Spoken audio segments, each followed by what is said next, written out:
స్థలం. ఇక్కడ 4 విషయాలు మనం ఇక్కడ చూస్తున్నాం. ఈ 4 విషయాలు 4 ఆత్మీయమైన పాఠాలు మనం నేర్చుకోవాలి.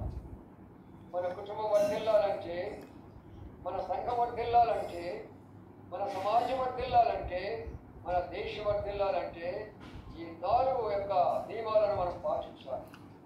మొట్టమొదటి విషయం ఏంటంటే, వారు చేసినటువంటి విషయం ఏంటంటే విగ్రహాలన్నిటినీ కూడా చేస్తారు. ఆత్మీయమైనటువంటి అర్థం ఏమిటంటే, దేవుని కంటే నీవు దేనిని ఎక్కువగా ప్రేమిస్తున్నావో అదే నీ యొక్క హృదయంలో విగ్రహం. దేవుని యొక్క సన్నిధి కంటే, దేవుని యొక్క మందిరం కంటే, దేవుని యొక్క వాక్యం కంటే నీవు దేన్నైతే ప్రేమిస్తున్నావో అది నీకు విగ్రహం అయిపోయింది. అందుకని వాడు తెల్ల లేకుండా ఉంటావు, అందుకనే సమాధానం లేకుండా ఉంటున్నావు, అందుకనే సంతోషం లేకుండా ఉంటున్నావు. ప్రభువా, నా హృదయంలో ఉన్న విగ్రహాన్ని ఈ సంవత్సరం పడవేస్తా ఉంటాను. ఆ విగ్రహం ఎప్పుడైతే నీలో పోతుందో నీలో సమాధానం వస్తుంది, నీలో సంతోషం వస్తుంది.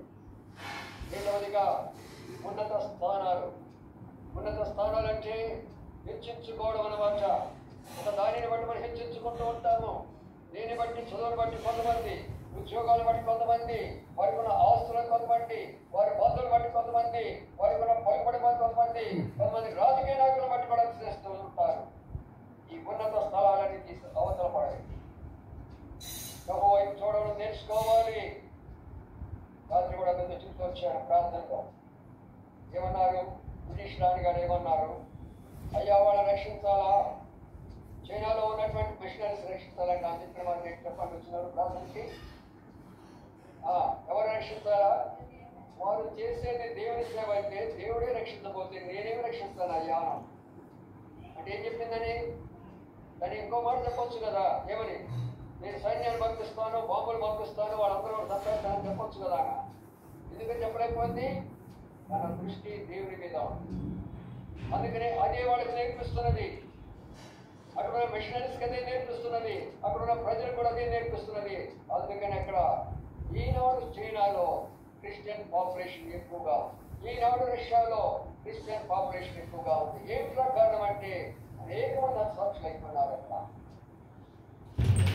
ఆస్వాదిస్తున్నారా? అందుకని మనలో ఉన్నటువంటి యొక్క ఆ ఉన్నత స్థానాలన్నీ తీసేసుకోవాలా. ఎవరి వైపు మనం చూడవలసిన పని లేదు.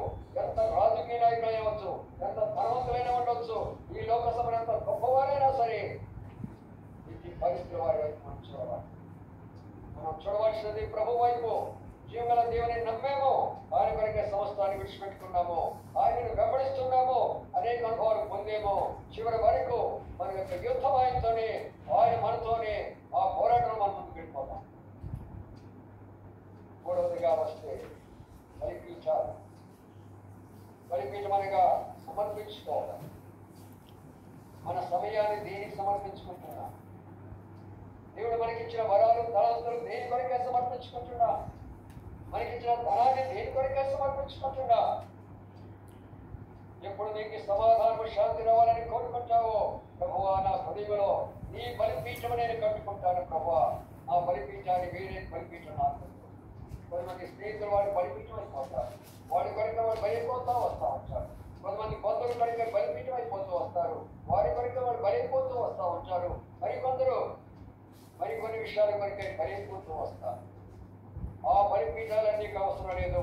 ప్రభువా, నీ బలిపీఠం నా హృదయంలో కావాలా, నీ బలి నాకు కావాలా, నీ సిలువే నా హృదయంలో ఉండాలని ఏ నాడైతే నువ్వు కోరుకుంటావో పిల్లగా దేవుడు నిన్ను పరిశీలింప వ్యక్తిగా చేస్తాడు, ఒక ఉన్నతమైన స్థానములకు నడిపిస్తాడు, అనేక పరంగా సాక్షిగా చేస్తాడు. ఆ విషయానికి మీరు జ్ఞాపకం చేసుకున్నాను. అందుకని ఇక్కడ మాట ఏంటంటే ఆ యొక్క ఉన్నత స్థానాలు తీసిపడేసేస్తారు, ఆ విగ్రహాలు తీసిపడేసేస్తారు, ఆ బలిపీఠాలు తీసివేసేస్తారు. ప్రక్షాళన అయిపోయింది మొట్టమొదట. వాడి రెండవ మెట్టు, తల్లులారా తండ్రులారా, మన బిడ్డలకు మొదటి మెట్టులో ఎలాగో వాక్యాన్ని నేర్పించాలో మొట్టమొదటి మనం చూస్తూ వచ్చాము. రెండవ మెట్టులోకి వస్తే మనం ఎలాగా మన కుటుంబాన్ని ప్రక్షాళన చేసుకోవాలో, మన బంధువుల మధ్యలో, మన మిత్రుల మధ్యలో, మనకు కలిగిన వారందరి మధ్యలో ఎలాగ ప్రక్షాళన జరగాలో, అప్పుడు దేవుని యొక్క గొప్పతనం ఏదో మనం చూస్తాం.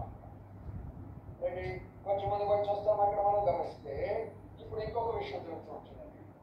2వ వచనం ఒక సహోదరుడు చదవండి. 2వ వచనం.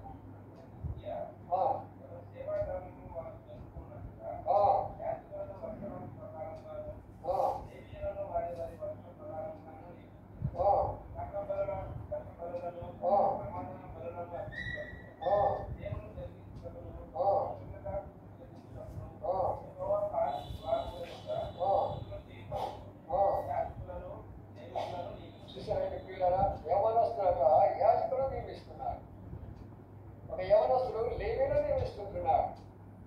యాజకులు లేవీలు అంటే దేవుని యొక్క సేవ చేసుకోవాలి. ఈ వాక్యాన్ని తీసుకొని నేడు మన భారతదేశంలో ప్రత్యేకమైనటువంటి వర్గమైనటువంటి వారు బ్రాహ్మణ్స్ అనేవారు మేమే యాజకులు, మేమే లేవీలు, మాకే ఈ పని అప్పగించింది. నిజమే, పాత నిబంధన కాలంలో ఈ వంశం అదే, దానిలో నుంచే వచ్చారు మీరు.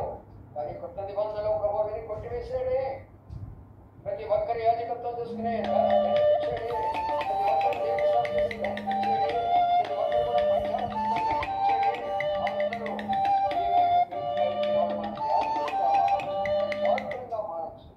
దేవిలుగా మారవచ్చు పిల్లారా.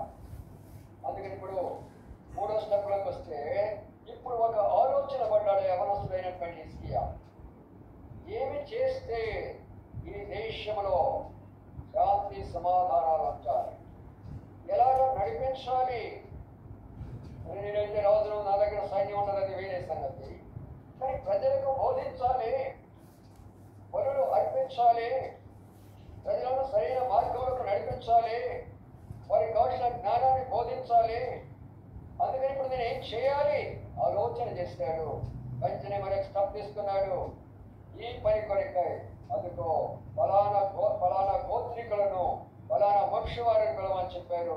అప్పుడు హరోను వంశంలో నుండి, లేవి వంశంలో నుండి పిలిపించి వారు యాజకులుగా తమ ఏమందక్కడ ఎంతో వచ్చింది. చూడండి, అక్కడ ఉన్న మాట నాకు గుర్తుంచుకోనండి, మర్చిపోకుండా. వారి వరుసల ప్రకారము ఈనాడు సంఘాల్లో గలిబిలి రావడానికి కారణము, ఈనాడు సంఘాలు సమాధానం ఉండడానికి కారణము ఈ యొక్క వాక్యమే. వారి వరుసలు మర్చిపోతున్నారు, వారి ఆత్మీయ స్థితిలో మర్చిపోతుంటున్నారు. నేను ఏ వరుసలో ఉండాలా, నా వయసును బట్టి, నా అనుభవం బట్టి నేను ఏ స్థాయిలో ఉండాలా. అందుకనే మనం వరుసలు మర్చిపోతున్నాం, క్రమాన్ని మర్చిపోతుంటున్నాం. అందుకని అనేకమైనటువంటి యొక్క ఇబ్బందులు ఈనాడు సంఘాలు ఎదుర్కొంటున్నారు, సమాజం కూడా ఎదుర్కొంటూ ఉన్నది. ఎంత భయంకరమైన విషయము, ఎంత భయంకరమైన విషయము.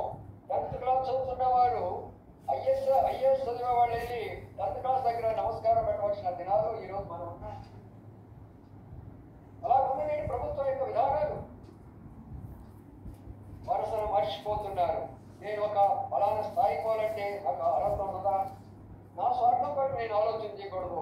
ఇంత దేశాన్ని నా చేతిలో పెడుతున్నారు, ఇంతమంది ప్రజలు నా చేతిలో పెడుతున్నారు, ఇన్ని రకాల ప్రజలు నా చేతిలో ఉంటున్నారు. పేదవారు ఉన్నారు, ధనవంతులు ఉన్నారు, చదువు ఉన్నవారు ఉన్నారు, చదువు లేని వారు ఉన్నారు, రకరకాలైనటువంటి దిక్కులైనటువంటి బాధ్యులు ఉంటున్నారు, అనాథలుగా ఉంటున్నవారు, దిక్కులేనటువంటి వారు ఉంటున్నారు.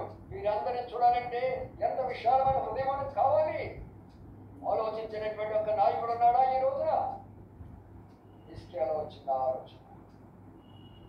వచ్చిన ఆలోచన ఇప్పుడు ఏమంటున్నాడంటే, యాజకులారా ఇదే, ఈ బాధ్యత మీదే. సంఘంలో సమాజంలో సమానత్వం తీసుకురావాల్సిన బాధ్యత మీదే. సంఘంలో సమాజంలో ఎలాంటి అలజడులు లేకుండా నీతి నియమాలు బోధించవలసినటువంటి బాధ్యత మీ మీద పెడుతుంటున్నా. వారికి ధర్మాన్ని నేర్పించే బాధ్యత నీ మీద పెడుతుంటున్నా. వారిని యథార్థవంతులుగా నడిపించే బాధ్యత నీ మీద పెడుతుంటున్నాను. మీరే దానికి బాధ్యత వహించని యవనస్తులైనటువంటి ఆయన అనేక మంది యాజకులను నియమిస్తున్నారు. యవనస్తులు ఒకసారి ఆలోచన చేయండి తండ్రులారా, తల్లులారా. నేను వాక్య ప్రకారం మీతో చెప్తున్నాను. నా యొక్క భారం ఏంటంటే, మనం దీనిలో తక్కువ వారం కాదు. మనం అనుకుంటాం మన వైపు చూసుకుంటాం, మన వైపు ఎప్పుడు చూసుకోకూడదు. అదే గత దినాలు కూడా మనం నేర్చుకుంటూ వచ్చాము. మన వైపు ఎప్పుడు కూడా చూడకూడదు. దావీదు చిన్నవాడే, గొల్లియాతు చాలా పెద్దవాడు. అంటే ఆయన ఎవరు వైపు చూస్తున్నారని చెప్పాను. మన వైపు చూసుకోకూడదు, కానీ ఆయన వైపు చూడండి. అప్పుడు మన పిల్లలను ఏ స్థాయిలోకైనా వెళ్ళిపోతూ వస్తున్నారు, ఏ స్థాయిలోకైనా వెళ్ళిపోతూ వస్తున్నారు.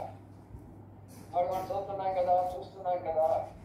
కొట్టులోనాక సేల్స్ గర్ల్స్గా అమ్ముకున్నటువంటి వారు ఎవరు సంఘంలో మినిస్టర్స్ కొట్టులో ఏం అమ్ముకున్నారంటే వాళ్ళు సేల్ గార్డ్ సర్కిల్స్గా అక్కడికి అమ్ముతూ ఉంటారు, అసిస్టెంట్ అమ్ముతూ ఉంటారు. వాళ్ళు మళ్ళీ మినిస్టర్స్ అయిపోయినారు. అందుకని అది లోక పద్ధతి, లోక విధానాల్లో. కానీ మనం ఆత్మీయ విధానంలో మనం వెళ్ళాలి. ఆత్మీయ విధానంలో మనం వెళ్ళినట్లయితే ఇక్కడ ఉన్నటువంటి యొక్క అనుభవంలో హిజ్కియా వాళ్ళందరికీ కూడా చక్కగా ఏర్పాటు చేసి అతను కొనెళ్ళారా అనే విషయాన్ని మనం గమనిస్తే వారి కొరకు ఆయన చేసినట్లు గొప్ప త్యాగాన్ని కూడా మరి ఇప్పుడు చూస్తాం. చూడండి 3వ వచనం, సహోదరి చదవండి 3వ వచనం.